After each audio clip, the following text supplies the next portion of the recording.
G'day, welcome back to Stupid Fast RC. Hi guys, my name is John.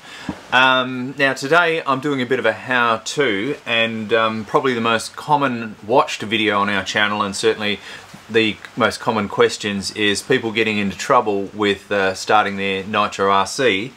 And just from answering some of the questions, a lot of the trouble is brought about because your Nitro has been sitting around for months or years and you've gone back for the first time to start it. And this happens quite a bit.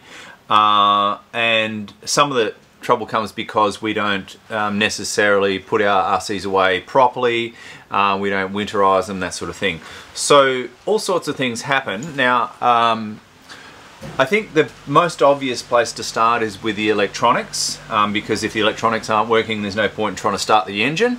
And so I'm going to step you through some obvious things to look for, and a few how-tos, and basically go through some things that I've been basically typing to people online when they can't get their RC to start. Now, you might hear a bit of rain in the background, which is not great, but so I'm going to try and push on despite the rain, because I'm not going to get this done otherwise. Now, the first thing is the battery on your actual car itself. Now, if you've got a rechargeable battery, then you're going to have to put that on a charger, and you'll know straight away whether or not that's any good. But most likely what is going to happen is that your little battery case, if you've got batteries in there, is possibly corroded, and if you've left the batteries in, which is quite often happens, all these little points in here, don't know if you can see that, there you go, are going to get rusty and corrode and all the rest of it. Now, so if you leave these batteries sitting in the car, after some months they may leak, and that's driven by the quality of the batteries, moisture in the environment, whether or not you've left the switch on, all sorts of things. And quite often some sort of crystallized chemical can actually sit at the top and the bottom of these batteries. If it's white crystallized chemical, and you actually do need to keep this so you don't have a spare one, one of the things you can do is take it off the car and put it into a cup of hot water. Now, you're not going to be able to use that cup again, so maybe, you know, plastic cup, I don't know, something you're not going to use again, and that will get rid of all that chemical off the battery housing. You'll probably have to dry it with a hairdryer. If it's rusty and the new battery doesn't make a good contact, you may need to take like a bit of sandpaper to the top of it and sandpaper the springs, and hopefully all the wires and everything is okay. If that's the case, then you're going to be able to salvage this casing.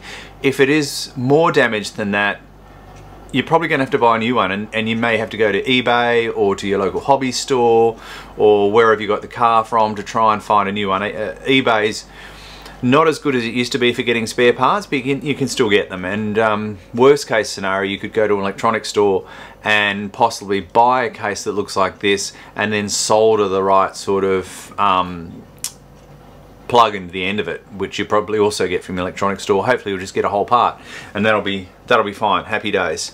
So that's step one. Step two is you're going to need to test. You'll need a battery tester of some sort. That battery tester there shows that this battery is full, and I don't recommend that you put in a battery into your car that isn't full, because remember that the whole control of this vehicle is reliant upon a good source of energy, and if you're not getting full signal and your servos aren't getting full power, then you could lose control of the car, and for the sake of $4 or $5, you're going to lose control of a car that's worth quite a bit more than that, I would have thought. So fully charged batteries, good quality batteries. You can tell sometimes the quality of your battery by the weight of it. Like this battery here feels feels heavy. You can get batteries that are cheap, and you can tell they're cheap batteries because they don't feel as heavy as the other ones, and it's a fairly obvious thing because these have got chemical inside them,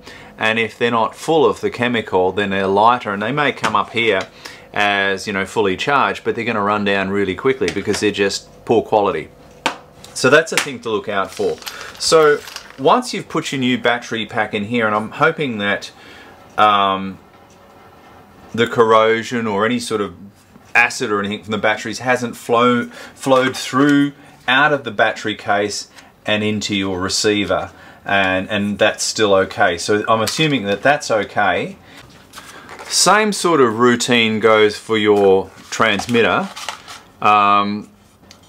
Hopefully the batteries haven't leaked in there. If the batteries have leaked in there, that's a whole process to clean that out as well. One of the things that you could use to clean this out is metho, and take the batteries out first, and metho as in methylated spirits. The reason for using that, now you've got to be very careful with metho, because if it catches a light on your bench or on you, it's really hard to see the flame. It's a very, very hot flame and a very transparent flame. So you need to be very careful with metho and power points and that sort of stuff. So keep it away from all that sort of stuff. Keep it into a cloth. Just dab it in and wipe out any sort of unwanted chemicals that are in your transmitter. And you can use metho on and around electronic equipment because it evaporates off very quickly. So it's not like water, it's not going to cause corrosion, and the best thing about metho is it evaporates off completely. So if you give it a few minutes, it will be dry, and that's the best thing about it. So you can use it to clean electronic stuff quite well. Now, so once we've put the power pack back in, we're going to turn the transmitter on first. This is, as you can see, a very old school transmitter and receiver, and that's why I'm doing it, because you'll see from this that this is quite an old beast. And fortunately, we've got to the point where the throttle works and the steering works. Now, the steering it seems to be lagging a little bit here when the car's on the ground, but it will work while it's driving, and couple of reasons for this. The battery's a little bit underpowered. It probably should have a battery pack in here, and this looks like an original servo, so I'd say it's just these batteries are underpowered. It probably should have a bit more power, so that's fine, but for the sake of getting it started and running, it looks like it'll work. So we're at that point. Now, if you're having problems still at this point, and you've got power and maybe you've got steering but no throttle, or throttle but no steering, then you're going to have to look a little bit further. I can't even turn this off. That's how clever I am. You're going to have to look a little bit further and work out what's wrong. So say you've got power to the receiver, but still nothing is happening, then you're going to have to take that out and start to have a look at, are the wires okay? Are the wires cut? Did it work when you put it away? Is there any corrosion in any of this stuff? Is the transmitter light coming on? If you've got a newer kind of transmitter receiver, they may need to be paired again, because these old guys here actually just have a crystal, and if this crystal matches that crystal, then they're talking to each other.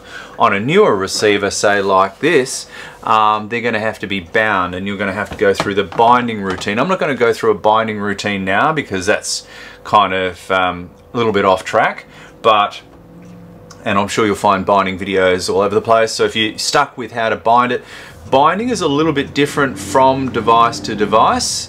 I mean, receiver to different kinds bind slightly differently. But now, just while I was fumbling around looking for that, I found a couple of different receivers, and this is the old school receiver here, which is the, what am I saying, 27 meg variety, which has got the chip in it, so you can actually you can take that out. There's a little crystal in there, and you can take that out, and that's the very old school, massively long aerial on that. So that's how that works. Here's one that actually has a bind button on it, so you press that little button there, bind, don't bind, and then a couple of the more recent Spectrums, well, actually not that recent, they're kind of oldish as well, but that one has a bind button, and this one here uses the bind lead. It's handy if you've got another receiver somewhere that you can test the fault test what's going on here with the electronics. So if you've got another receiver, or Okay, through the magic of video, I've gone off and found what I'm looking for. This is a servo tester. So there it is. So what you do is you dial this around, and that has got a input and an output, battery in and servo out. So you hook up your servo to that, and then you can test to see if the fault is with the servo or with your receiver. There comes the rain. So different kinds of receivers. If you've got a receiver and a transmitter that's spare, then you'll be able to test your servos and then isolate the problem. So so what you're looking for here is to try and work out in your electrical system where the problem is. So you've got to start from the battery, go to the servo, test each part, and then from there, that's how you work out which bit's wrong. So that's a little bit of a thought process. And you know, if you've got a few spare bits and pieces like a spare power supply, then you can say, okay, well, the power supply works. Is it the switch? Is the power getting from... You can bypass the switch and maybe put the power supply straight into the receiver, those sorts of things. And by that, it's a process of elimination. You will work out what is wrong with your electrics. So that's the first thing. So we've kind of already got to the point where we know the electrics is okay. Now we're going to look at the engine, and we're going to start with the fuel system. So in this case, the first thing we're going to do is open the fuel tank. Now the most obvious problem in most cases, and I'm hoping you can see this, is that the fuel's been left in this car for quite some period of time. Now what happens there is basically all the good stuff evaporates off, leaving probably the castor oil in the bottom, because this is a mixture of methanol and castor oil and colouring. So that will all sit in the bottom, and we've got two things here. We can either take the tank off, or we could put some fuel in there and maybe leave it for a couple of hours or overnight, and that will dissolve the stuff that's in there, and hopefully the castor oil that's sitting there at the bottom, depending on how long it's been there, will go back into solution, and we'll just be able to tip it out. So, you know, swish it around, tip it out. So that's part one. The tank's got to be clean. Simple as that. Now the next thing here, and I think this is something that people miss quite often, it's very hard to describe to people online, so this is why I'm showing you this. See under there is an orange O-ring. That O-ring, if that's cracked or perished is the correct word, or swollen or oversized, or is not making a good seal with the top of this tank, this has got to make an airtight seal with the top of the tank. So if that is not making an airtight seal, then fuel is not going to feed through this system properly or correctly, and even if you get this to start, it won't run properly. So that has got to be an airtight seal, and the only way you can do that is if that ring is damaged, you'll have to replace it, and you have to replace it with the right size ring and the right material. You can't put any old bit of rubber in there, you can't put a bit of Glad wrap or anything like that, because if whatever you put in there gets dissolved by the methanol and goes into the tank, that is going to cause you major problems. So step two. The next thing is I'm going to undo this bit of fuel pipe, which is grubby, and make sure it isn't blocked. Now if there's fuel sitting in there, or dirty fuel, or even in this filter, if you've got a filter, in this case there's a filter, use your fuel bottle and flush it through with fuel. Just use methanol, and don't flush it back into the exhaust pipe or anything like that. Just flush the hoses. Or if you've got some new fuel line, replace the fuel line, because the fuel line, if that's, once again, if that is cracked or if there's air escaping, it's not going to work. That has to be airtight and fuel tight. So they're the first couple of things. Next, we're going to take out the glow plug and have a look inside the engine to see if there's dirt or fuel sitting in there, and make sure that the engine turns nicely. In this case it's turning, so it's not seized, it's not gunked up. Gunking up is a real problem. I guess that's not a very technical term, but once again that's come about because fuel has sat around in the engine, and now if it is gunked up, that's not great, because that may mean we're not going to be able to get this engine to run. But if it can turn over like this, well, that's something. And if it's got compression, which this one has, it's got plenty of compression. Compression means that it's hard to turn over. So it's pushing the air up into here, and it's getting squeezed. And as the more it gets squeezed, the harder it is to turn over. So that's good that it's difficult to turn over, and that it does turn over. So let's take the spark or the glow plug out. I could say spark plugs. Spark plugs are in cars. The glow plug out, and just have a look down the piston and see what it looks like. Now you can get all sorts of spanners to take your glow plugs out. I've got a few of these. I find that these don't last very long, and they get rounded and they ruin the spark glow plugs. This is my preferred spanner. It's a socket, a small socket, because they're a lot stronger, and if they wear out, you just get another socket. It's not, it's not that hard, and you've got a ratchet on top, that sort of thing, and they're easy to put back in that way as well. So the one thing you've got to look out for is that there's a small copper O-ring on the bottom of this. We don't want to lose that. In fact, it didn't come out with the glow plug, and there it is. Now, the other thing is, if there's, which I didn't do, if there's sand or dirt around the outside of that, I should have removed that before I took the plug out, because I don't want that to get inside the engine. So it's cleanish in there. That was a bit slack, but so that looks and sounds okay, except it's been standing for a long time. It smells kind of a bit stale. The top of that piston is shiny. That says to me that it's a little bit gunked up. So I'm going to use a bit of CRC, or WD-40 actually in this case, in there, and just put it down there and see if I can clean it a little bit before I try and start it, because I don't want that stuff floating around in there when the engine starts. And I could just use normal fuel, but then if I don't get it started and it sits in there, I'm going to end up with the same problem. CRC won't do that to me, so or after run oil, there's something else that you can put in there as well, which is a specific product to that. You get that from the hobby store. So I'm going to do that. I'm going to swish it around a little bit. So let's see how we go. The piston should be down when I'm doing this, because otherwise it's just going to squirt out everywhere. And I'm going to put this on the side a little bit because I don't want any dirt to run back inside the piston. So I'm just going to get a rag. Okay, so that should just blow out any other dirt that's in there. Looks okay to me. I think that's... So I'm just going to swish that around. That's what the rag's for.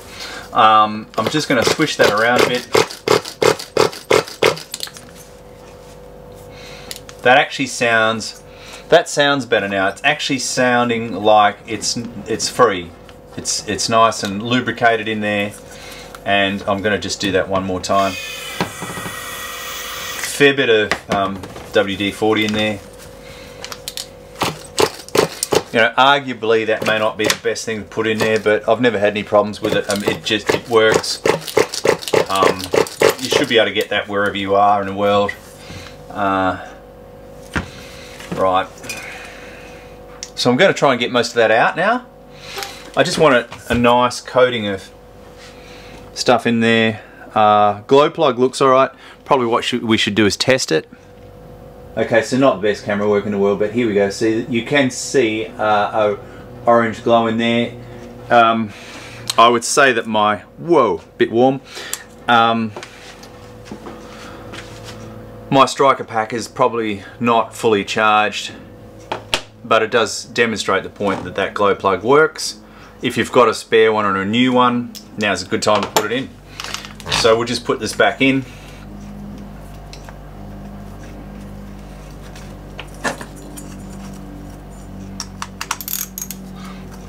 Make sure you put the copper seal back in it. Not too tight, probably quarter of a turn. So it feels tight, quarter of a turn. The next thing we're going to look at is the air cleaner. The air cleaner is very, very likely to be, oh, that's not a screwdriver, great, in need of replacement if it's sat. These foam air cleaners don't like to sit around. In fact, I'll be shocked to see what's going to be under here. This has been a while. This is okay. Well, that's good. That's good. It needs cleaning. Okay, so this needs cleaning. I'll do that. But quite often these foam filters turn orange and become very brittle, and basically if you do this they just fall apart, and the older they are and the more brittle they are, the more brittle they are, and they just fall apart in your hands and they're ridiculous. So you cannot use that once that happens, so you've got to you'll have to replace it. But this one is still white, it's still got some oil in it, it's just got a bit of dirt, so what I'll do is I'll clean that. I clean mine in a sink with dishwashing liquid and water, in a warm water, and I'll wash that. I'll wash all the oil out of it, and then I'll let it completely dry. I might let it sit for a day or two. If you haven't got a day or two to spare, then don't put the water through it. You want all that water out. You can't have water running through your engine. In an ideal world, you'll have a spare one, and you'll use the spare one or buy one. So maybe, you know, this is not something, if you want to use this car today, you're going to have to have started to, you know, it's going to be hard to get this all going in one day unless it's, you know, not that bad. So if this is going to sit around, you don't want dirt getting in there, so we'll put the rag back over that so dirt doesn't go in there. We'll clean that air cleaner. And of course, in this case, I'm going to have to clean the tank as well. So I'm going to let this sit today with fuel in here. I'm going to clean the air cleaner, and then I'm going to come back and prime the fuel through here by blowing it to make sure. I'll open the throttle, blow fuel through to make sure fuel goes through. I'll have the glow plug out, and I'll make sure that fuel is going through the engine, because that's the first thing. So then we've got, as a sort of back check, we know our electrics are going, we know the glow plug works, we know fuel is coming through the engine, we know we've got compression. Basically, once I've done all that, you can be 99% sure that it's just going to start, because that's pretty much all there is to it. These are very, very, very simple engines. They're just a two-stroke engine. In terms of an internal combustion engine, it doesn't get much simpler than this. However, what is difficult, I think, is the carburetor adjustments and tuning and the rest of it. Now, I've done a separate video on tuning, but one of my favorite tuning videos is a HPI video, which I can put in the links below. And if you Google HPI 21 tuning, you'll pretty much ping it straight away. But I think that's a video that was made by HPI, and originally released on a CD or DVD that came with the old Savages, and that is the single best tuning video that I've ever seen on YouTube, and that just explains really well how to tune your car, and I think you'd be hard pressed to record a video that is better than that, and it just goes through the steps very simply, very precisely, and if you follow it, and you may have to do it several times, but if you follow it, you will become quite expert at tuning your RC. So I don't intend to recover that ground. This is about getting you to the point where it'll start and run. So that's that, and of course mechanically it has to be okay as well. So you know, making sure that by rolling the wheels we see that the clutch bell turns, so, and making sure that if we hold this wheel, the drive shaft is turning, so that means our diff is okay. And if it's a four-wheel drive, as it is in this case, you know, the same goes front and rear, and that by doing this, the clutch bell's turning, we know that the drivetrain is okay, because that's a whole other problem.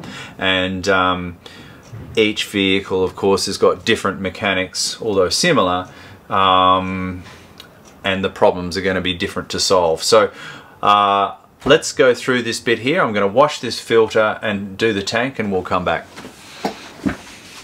Okay, so clean the fuel tank out, and I've put the air cleaner back. One of the things I didn't mention before was when you put your air cleaner back, you're going to put some oil in that air cleaner, and that oil you will get from a hobby store or somewhere like that. It has got a lot of dye in it, this oil, because it's either the Traxxas oil is red, the stuff you buy over the counter at the hobby store is probably going to be blue. Now there's a good reason for that, because your filters are normally white, and you will know that you've put the oil in it, and there's a good reason for that, because you don't want to run those filters without oil because they won't trap the dirt. How much oil should you put in? Generally, for a filter this size, it says around 10 drops, and I would put the filter into a bag, into a plastic bag, and massage the oil through it so it's evenly spread throughout the filter. You don't want any bits where there's no oil. If 10 drops isn't enough and you don't want to go crazy, just put a few more drops in until it's all the way through, and you can see it because you'll see the color of it, and you'll have to excuse some of the banging and crashing around here because it's winter here. So all right, filters back on. I've rinsed the tank out. Doesn't look too bad. It's not great. I had to put a bit of a rag in there and swish it around, get the last drops out.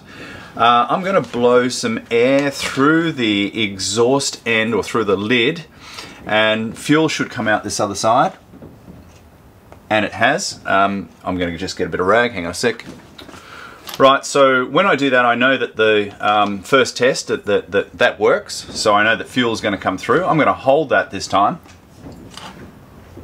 And when I blow this time, I can't hear any air hissing out of the tank or the hoses anywhere, so that's another good thing as well. So I know that that works. That's an important part of it. I think some of the guys I've spoken to online have had a bit of trouble with that. So we've got good fuel flow through there. Now the second thing I'm going to do is put some fuel straight into the carburetor. I'm going to turn on my very old 27 gig transmitter, and if I can ever find a switch, I'll do the same to the car. Just check that it's running the way I expect it to.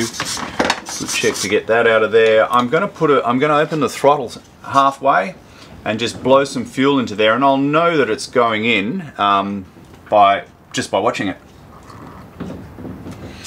So I put about, once it was up, the fuel was up to the carburetor, I put about another 1.5 centimeters or 3/4 of an inch worth of fuel into that carburetor to prime it, basically. So I know there's fuel in there, and that the fuel's getting in, so that I know that that part's not blocked, because that's another possibility, right?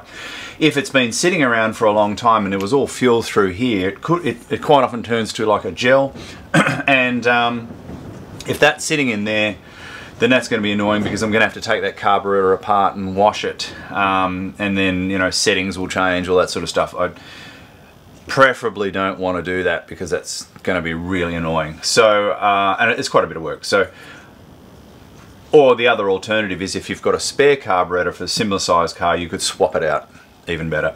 So I'm going to try and start this now. I've charged my glow stick. Let's try that. Okay, glow stick's fully charged. Let's see what happens. Wow, this will be interesting. Now, one thing, you've got to have this up on a block of wood. We don't want the car to run away if it starts. A lot of people start their cars on the ground. If for some reason the engine leans out and tries to run away, it's going to cause chaos, especially in a very small space like this. So up on the bench is ideal. Now, if the car starts to rev out or something unexpected happens, I'm going to pinch this exhaust here, because that's the quickest way to stop the engine from running. It's going to slow down and stop very quickly if I stop its exhaust. And if you don't have a rubber hose on your exhaust like this, you can get a plug that fits into your exhaust pipe, so you don't burn your fingers, right? So that's important as well, keeping safe. Let's try this now to see if it starts.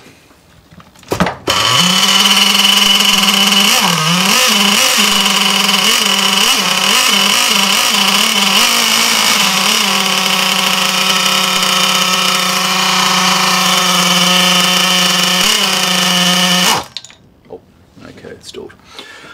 Okay, now the other thing is, I've got a temp gauge here.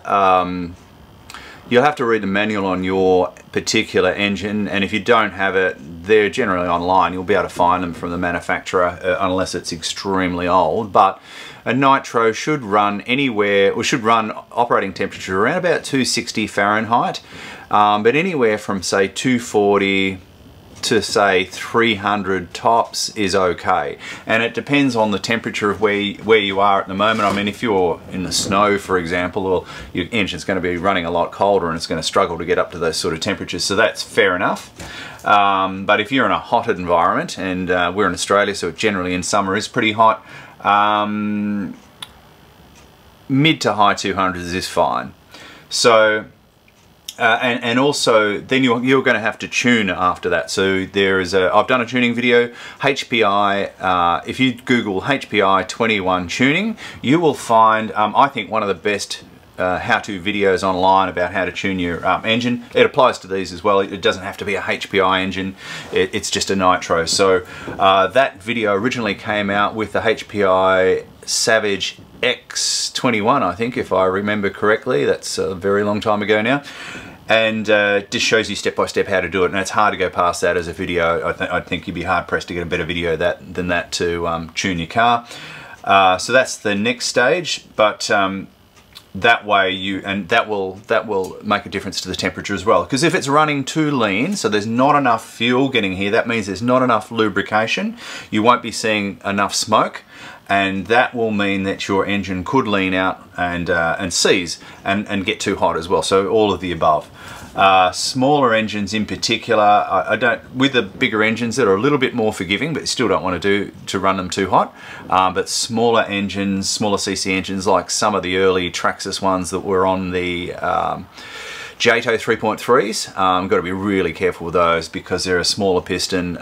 They're a lot less forgiving when it comes to doing that sort of thing. Now, the other thing, if you're in a really cold environment, you might want to get a hairdryer and just warm up the piston and here. You don't want to melt anything here, so be careful. And you could use your temp gauge to see how you're going there, and just get it 30, 40, 50 degrees higher than what it is at room temp. I mean, you might find if you're in an environment, you might be sitting around the 0 mark, you want to get it up to 30, 40, 50 degrees. Right, so you can start it. Then you'll find it'll start a lot easier. The other thing you'll notice as well, that if it's a new engine or never got run in completely and you've stacked it in a shelf, then it will be extremely stiff. And what happens then when you warm it up is it'll free up a little bit because it expands, right? The piston and the cylinder will expand. It'll give, sorry, the cylinder and the cylinder will expand, and then the piston will have a little bit more room to go up and down, and it'll feel free and it'll be a lot easier to start. I do this when I'm running engines in as well. I heat them up. You might want to try that. So, but don't go crazy. Don't be melting plastic, that sort of stuff. You just got to keep an eye on it. It's just a very, just warm it up, check it, warm it up, check it, warm it up, check it. All right, so I hope that's been of some value to you. Look, this Hyper, what is it? A Hyper 21. Really reliable motors. I mean, it's a bit difficult. Like some of the name brand motors are going to be very reliable, very easy to start all the time. I notice my Savages, the Hypers, those sort of things, they're just rock solid. You can leave that sitting on a shelf, treat it like treat it with neglect, which is pretty much what's happened, and it'll still start, as you can see. So happy days. I'm going to give that a bit of a run, tune it in, and this time I will winterize it. I will clean the tank out, take the batteries out, and not just throw it in a shelf. But it's been a good exercise for any of you guys out there who are facing these sorts of problems. And if you want to write in at the bottom, sometimes it takes a little bit of time to get back to you, but if you're going to write in and with a question, just give me as much information as you can. So what have you done? What seems to be the problem? Where are you stuck? Because it's very hard to give you some sort of tips if I don't know what the problem is. So good luck with that, and I'll see you next time. Hey, don't forget to subscribe and watch these crazy videos too.